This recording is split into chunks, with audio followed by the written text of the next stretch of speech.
5:30 மணிக்கு வந்திருக்க வேண்டிய ரயில் சென்னை சென்ட்ரல் ரயில் நிலையத்துக்கு 7:05க்கு வந்திருக்கிறது. இது அமைச்சரும் இதை குறிப்பிட்டிருக்கிறார். இந்த கோணத்திலும் விசாரணை செய்யப்பட்டு வருகிறது. நம்முடைய முன்னாள் காவல்துறை எஸ்பி திரு கருணாநிதி அவர்கள் தொடர்பில் இருக்கிறார். திரு கருணாநிதி, இது சில குறைபாடுகளை வெளிக்காட்டக்கூடிய ஒரு விஷயமாக திலகவதி ஐபிஎஸ் அவர்களும் குறிப்பிட்டார். அதாவது ரயில்வே காவல் அமைப்பில் இருக்கக்கூடிய சில குறைபாடுகள் எதை வெளிக்கொண்டு வருவது அப்படிங்கிறது முன்னாள் டிஜிபியோடைய பார்வை. உங்களுடைய பார்வை என்ன?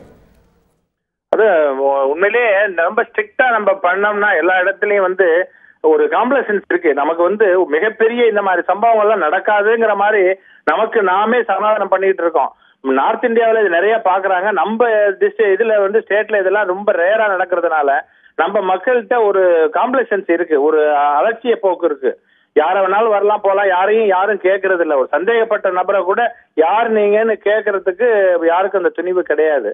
எதையாவது ஒரு தேவையில்லாத ஒரு பொருள், அன்யூஷுவலான ஒரு ஆப்ஜெக்ட் இருந்தா கூட அது என்னன்னு சந்தேகப்படக்கூடிய மனப்போக்கம் இன்னும் நமக்கு வரல. அந்த மாதிரி எல்லாம் நம்ம ஏன்னா இப்ப நாளுக்கு நாள் இந்த தீவிரவாதிகளுடைய ஆக்டிவிட்டிஸ் அதிகமாயிட்டு போகுது. எதையாவது செய்து அரசினுடைய கவனத்தை நம்ம பக்கம் திருப்பணுங்கிற ஒரு ஷார்ட் இதுல போயிட்டு இருக்கிறாங்க. அப்படிங்கும்போது நம்ம மக்கள்கிட்ட ஒவ்வொருத்தருமே போலீஸா செயல்படணுமே தவிர போலீஸ் எல்லா இடத்துலயும் வியாபித்து இருக்க முடியாது, எல்லா இடத்துலயும் நின்றுகிட்டு பார்க்க முடியாது.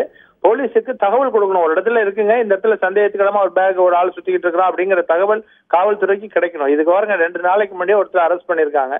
இம்மீடியட்டா நம்ம மத்தவங்க எல்லாம் கொஞ்சம் காஷனா இருந்திருந்தாங்க, இதை கொஞ்சம் அவாய்ட் பண்ணிருக்கலாம் என்று தோன்றுது.